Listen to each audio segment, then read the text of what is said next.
다이스토리. 다음 글을 읽고 물음에 답하시오. 하이데거는 인간을 자신의 존재의 의미에 대한 물음을 제기할 수 있는 현존재라고 정의하고 삶의 실존적 의미를 탐구했다. 하이데거에 따르면 현존재는 정해진 운명에 따라 살아가는 것이 아니라 살아가는 동안 계속해서 무언가를 될 수 있는 가능성을 바탕으로 자신의 존재 이유를 스스로 만들어 나갈 수 있다. 일문단은 하이데거가 정의하는 현존재의 개념에 대한 이야기였습니다. 그런데 현존재는 자신이 속한 사회가 요구하는 체제에 따라 살아가기 때문에 자기 자신의 고유성을 드러내는 본래의 삶을 살지 않고 세상이 시키는 대로 살게 되곤 한다. 하이데거는 이를 현존재가 익명해 타인들이 세인으로 존재하며 비본래적인 삶을 살아가는 것으로 보였다. 즉, 자신의 고유성을 드러내지 못하고 세상이 시키는 대로 살게 되는 것을 얘기하는 것입니다. 세인은 특정한 누군가가 아닌 익명성을 지닌 모든 타인이기에 세인의 일원이 된 현존재는 자신의 고유성을 잃고 살아가게 되는 것이다. 고유성을 잃고 세인으로 살아가게 되는 현존재에 대한 이야기였습니다. 그렇다면 비본래적 삶에서 해방되어서 본래적 삶으로 나아가려면 어떻게 해야 할까? 이에 대해 하이데거는 삶이 유한하다는 인식, 즉 죽음에 대한 인식이 필요하다고 강조했다.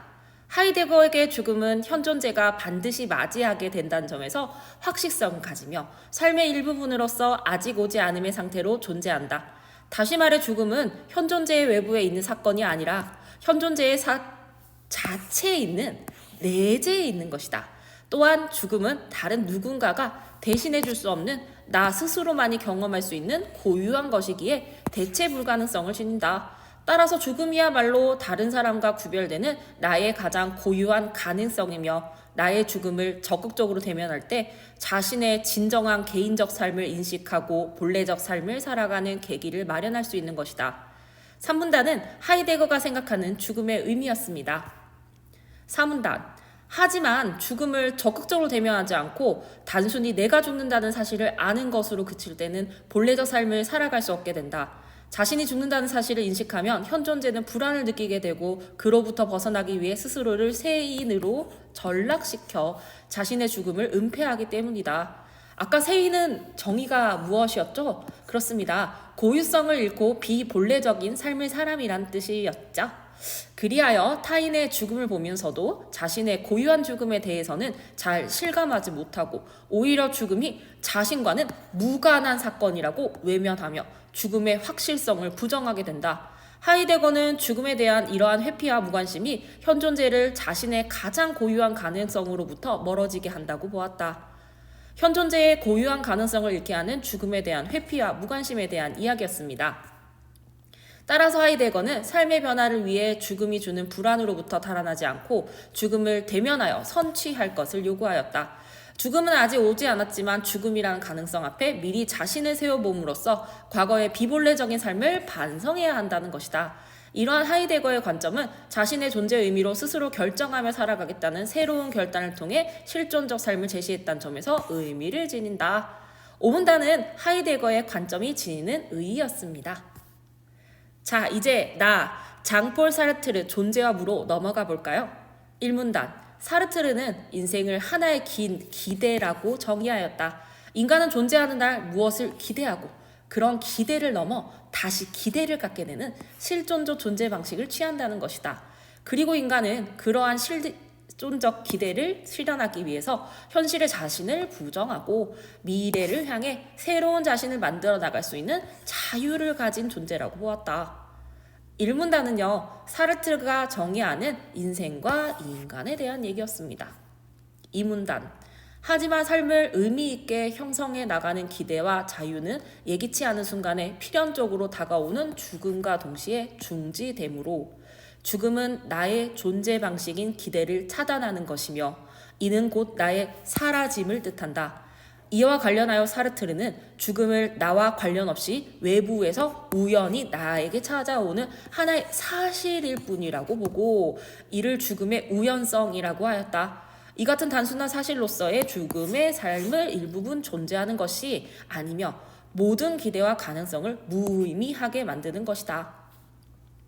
이 문단은요, 사르트르가 제시한 죽음의 우연성의 개념에 대한 이야기였어요.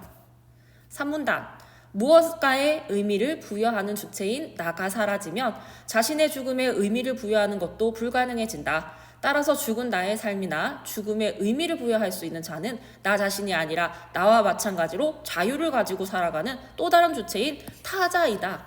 가령 어떤 청년이 한 권의 책을 쓰고 갑자기 죽었다고 하자. 이때 그의 죽음이나 그의 남긴 책에 대해서는 철저히 타자에 의해서만 그 의미가 부여된다. 이렇듯 사르트르는 자신의 죽음의 의미를 스스로 결정할 수 없다는 점에서 죽음이 나라는 존재에 속하는 것이 아니라고 보았다. 그리고 죽음은 그 자체로서는 삶에서 의미를 지닐 수 없기 때문에 삶과 단절된 상태라고 주장하는 듯 죽음은 삶에서 실감될 수 없는 것임을 강조하였다. 3문단은요, 타자에 의해 의미가 부여된 죽음에 대한 이야기였습니다. 4문단, 이러한 사르트르의 견해는 죽음을 지나치게 타자 중심적인 관점에서 바라보았다는 비판을 받기도 한다. 자, 이 비판을 받기도 한다는 것은요, 한계점에 대한 이야기가 되겠습니다. 하지만 다른 사람의 죽음을 받아들이는 나에게는 좋은 위로가 될 수 있다. 하지만 긍정적 측면도 가지고 있네요. 고인의 삶은 타자인 나의 시선에 재구성되므로 이를 통해 고인과의 기억을 긍정적으로 승화시켜 상실의 아픔을 극복할 수 있기 때문이다. 위로가 될 수 있는 이유에 대해서도 적혀 있습니다. 결국 사르트르에게 실존적 삶을 논하는 데 있어 중요한 것은 죽음에 대한 인식이 아니라 현재의 삶을 주체적으로 살아가는 태도이다 라고 되어 있습니다. 실존적 삶과 관련한 사르트르의 관점입니다. 여기서 주체적 태도란 내게 주어진 자유를 발휘하여 스스로 선택을 내리며 그에 대해 후회나 변명 없이 책임을 지는 것을 말한다. 이처럼 사르트르의 관점은 인간이 죽음에 연연하지 않고 자기 자신의 실존적 의미를 스스로 정립해 갈 수 있는 것이라고 볼 수가 있다. 3문단은요, 주체적 삶을 강조하는 사르트르의 관점이었습니다. 문제로 들어가 볼게요. 가와 나에 대한 설명으로 가장 적절한 것은 정답은 5번이었습니다. 가와 나는 모두 특정 개념에 대한 설명을 바탕으로 철학자의 관점에 대해서 의미를 부여하고 있다라고 얘기했었죠. 네, 그렇습니다. 가에서는 현존재, 세인 등의 개념을 설명했었고요. 나에서는 타자, 죽음의 우연성 등의 개념들을 설명하면서 이야기를 진행했었죠. 가장 적절한 것은요, 정답은 5번이었습니다. 17번입니다. 가의 현존재에 대한 이해로 적절하지 않은 것은? 자, 3문단을 읽으면 되는데요. 3문단의 이 부분 살펴보겠습니다. 그렇다면 비본질적 삶에서 해방되어 본래적 삶으로 나아가려면 어떻게 해야 될까? 이에 대해 하이데거는 삶이 유한하다는 인식, 즉 죽음에 대한 인식이 필요하다고 강조하였다라는 부분을 읽어보았습니다. 따라서 본래적 삶을 살기 위한 조건으로 죽음을 은폐하지 않는 것이 필요한 것이지, 삶이 유한하다는 인식을 하기 위해서 죽음을 은폐하지 않고 본래적 삶을 살아간다, 이것은 전혀 상관이 없기 때문에 정답은 2번이 되겠습니다. 18번입니다. 가와 나를 바탕으로 기읍과 니은을 비교해서 이해해야 한 내용으로 가장 적절한 것은? 정답은 2번이 되겠습니다. 기읍은 자신의 죽음을 외면하는 존재이고 라고 되어 있는데요. 두 가지 내용이 들어가 있으니 한번 가보도록 할게요. 가의 4문단을 통해서 죽음을 외면할 때 고유성을 잃게 된다는 것을 알 수가 있었는데요. 가의 2문단에 세인은 고유성을 잃은 존재라는 것을 알 수 있었어요. 그럼 도출해 봅시다. 그러면 기읍은 죽음을 외면한 존재다라는 것이 조출이 되겠네요. 자, 두 번째, 니은은 타인의 죽음에 의미를 부여할 수 있는 존재이다 라고 되어 있는데요. 나문단의 3과 4를 통해서 3문단과 4문단을 통해서 타자는 다른 사람의 죽음의 의미를 부여하고 다른 사람의 의미를, 삶을 재구성할 수 있는 존재임을 알 수가 있겠습니다. 그래서 정답은 2번이라고 하면 되겠습니다. 가장 적절한 것은요, 정답은 2번이었습니다.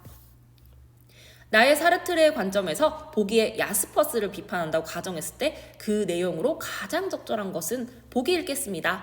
야스퍼스는 죽음은 나와 함께 변한다라고 말하며 죽음에 대한 태도가 고정적이지 않다고 주장했다. 자, 다 읽어보았을 때 이 주황색의 의미였어요. 그런데 읽어보도록 하겠습니다. 자신의 죽음을 어떻게 받아들이냐가 따라 죽음은 보편적이고 객관적인 사실일 수도 있고 주관적인 의미를 지닐 수도 있다는 것이다. 이때 전자의 경우는 죽음을 모든 것을 무의미하게 만들어버리는 허망한 종말로서 인식하는 데 그치지만 후자의 경우는 자신의 태도에 따라 죽음의 의미를 판단하며 참다운 자기 자신으로서 실존할 수 있게 된다. 즉 자신의 죽음을 어떻게 받아들이냐에 따라 죽음의 의미가 달라질 수 있다는 것입니다. 자, 그런데 사르트르는요 어떻게 생각했죠? 자신의 죽음에 의미를 부여할 수 없다라고 얘기했죠. 그래서 이 사람은 비판이 가능하다라고 볼 수가 있겠습니다. 그래서 정답은요 바로 2번을 할 수가 있어요. 죽음은 나와 상관없이 찾아오는 우연한 사실이므로 인간은 자신의 죽음의 의미를 판단할 수 없다라는 것이 가장 적절한 것이 되겠습니다. 정답은 바로 2번입니다. 나머지 것도 한번 살펴보도록 하겠습니다. 자, 각 단락을 선생님이 가지고 왔어요. 이 답의 근거가 되는 단락을요 선생님이 분홍색을 전부 다 넣어 두었답니다. 우선 1번과 4번에 관련된 걸 살펴보도록 할게요.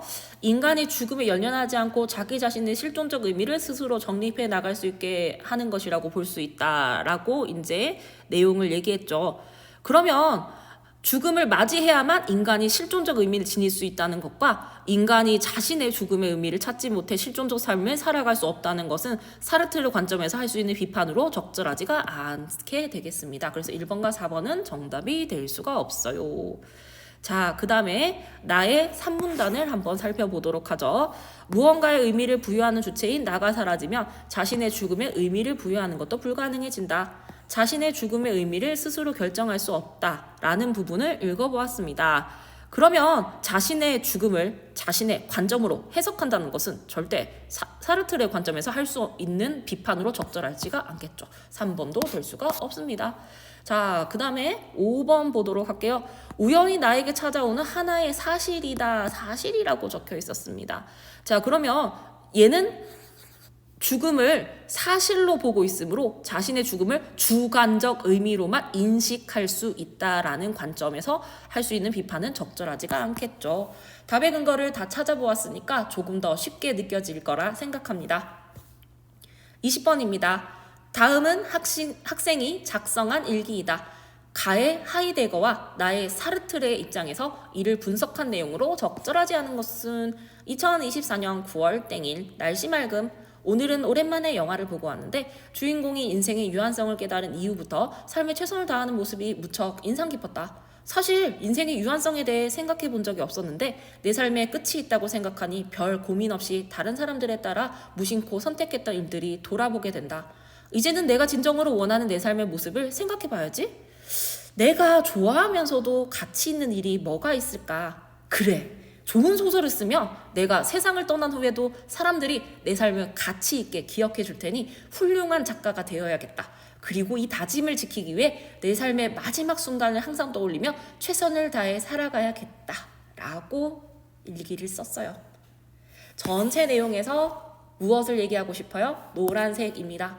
내 삶의 마지막 순간을 떠올리며 최선을 다해 살아야겠다. 라고 이야기를 하고 있네요.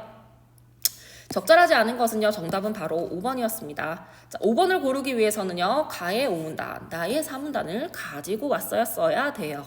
답의 근거가 바로 여기에 있기 때문이죠. 자, 그러면 5문단을 통해서 하이데거는 본래적 삶을 살기 위해서 죽음에 대한 인식을 요구했음을 알 수가 있고요. 4문단을 통해서 사르트르는 실존적 삶을 통해서 죽음에 대한 인식이 아닌 주체적 삶과 또 책임을 강조했음을 알 수가 있겠습니다. 그러면 내 삶의 마지막 순간을 떠올리며 최선을 다하는 태도가 이제 주체적인 삶을 살아가는데 필요하다는 점에서 사르트르는 동의하지 않을 거라고 볼 수가 있겠어요. 그래서 정답은 5번이라고 볼 수가 있겠습니다. 나머지 선지들도 한번 살펴보도록 할게요. 1번부터 보겠습니다. 자, 1번. 하이데거는 인생의 유한성에 대해서 생각해 본 적이 없었던 것을 현 존재가 비본래적 삶에서 해방하지 않은 상태라고 보겠군이라고 되어 있습니다. 자, 1번의 3문단 읽어보도록 할게요. 그렇다면 비본래적 삶에서 해방되어서 본래적 삶으로 나아가려면 어떻게 해야 될까?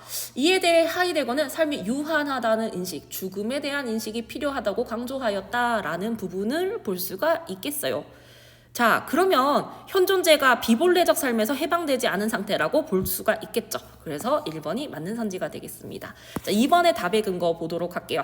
현존재가 익명의 타인들인 세인으로부터 존재하며 비본래적인 삶을 살아가는 것이라는 부분에서 이제 답의 근거를 찾을 수가 있었어요. 따라서 별 고민 없이 다른 사람들을 따라 무심코 선택했던 일들을 돌아보는 것은 현존재가 세인으로 존재했던 삶을 반성한 자세라고 여길 수 있을 것이에요. 그래서 맞는 답이라고 볼 수가 있겠습니다. 3번 볼게요. 고인의 삶은 타자인 나의 시선에 의해 재구성된다라는 내용이 있었어요. 자, 그렇다면 내가 세상을 떠난 후에도 사람들이 내 삶을 가치 있게 기억해 주는 것은 나의 삶을 타자에 의해 재구성되는 것으로 해석할 수가 있겠죠. 맞는 선지가 되겠습니다. 선지 4번 살펴보도록 하겠습니다. 4문단에 사르트르는 스스로 선택을 내리고 그에 따른 책임을 지는 삶을 실존적 삶이라고 얘기를 했어요. 그러면 5번에서 내가 진정으로 원하는 내 삶의 모습에 대해 고민하는 것 자체가 뭐다? 실존적 의미를 찾아가는 과정으로 판단할 수가 있겠습니다. 각각의 답의 근거는 다르게 다 나타나 있었죠. 그래서 1, 2, 3, 4는 모두 다 맞는 것이 되겠고요. 틀린 것은 바로 정답 5번이었습니다.